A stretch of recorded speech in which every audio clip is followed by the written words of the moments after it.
ಆತನ ಕುರಿತು ಈ ರೀತಿಯಾಗಿ ತಪಸ್ಸನ್ನು ಮಾಡುತ್ತಾ ಇರುವೆ. ನೀನು ಹೀಗೆ ತಪಸ್ಸನ್ನು ಮಾಡಿದೆ ಅಂತಾದರೆ ನಿನ್ನ ದೇಹವನ್ನು ನೀನು ದಂಡಿಸಿ ನಿನ್ನ ಯಬ್ಬನವನ್ನು ನೀನು ಕಳೆದುಕೊಳ್ಳುತ್ತಿ. ಅದಕ್ಕಾಗಿ ಹೇಳುತ್ತಾ ಇದ್ದೇನೇನು, ತಪಸ್ಸನ್ನು ಬಿಡು, ಎದ್ದೇಳು.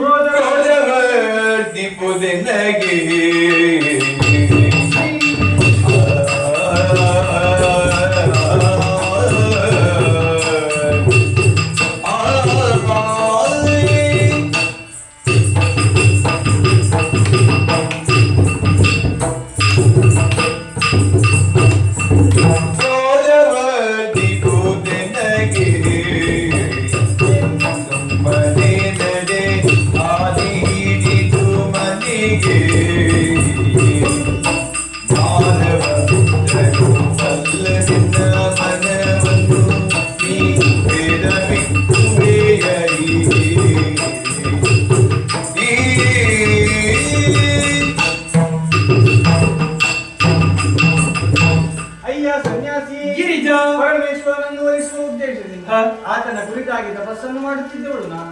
ಆದರೆ ನೀನು ಇಲ್ಲಿಗೆ ಬಂದು ಆತನ ಕುರಿತಾಗಿ ಇಲ್ಲ ಸಲ್ಲದ ಮಾತುಗಳನ್ನು ಆಡುತ್ತಾ ಇದ್ದೆ.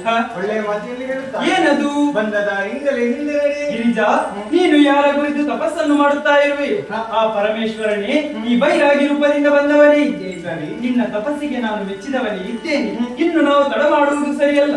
ನಾವಿರುವರು ಕಲ್ಯಾಣವಾಗೋಣ. ಹಾಗಾದರೆ ಗಿರಿಜಾ ಕಲ್ಯಾಣದಿಂದ ಲೋಕಕ್ಕೆ ಮಂಗಳವಾಗಲಿ. ಮಂಗಳಮತ್ಯವತಾರಣಿ ಜಯ ಮಂಗಳ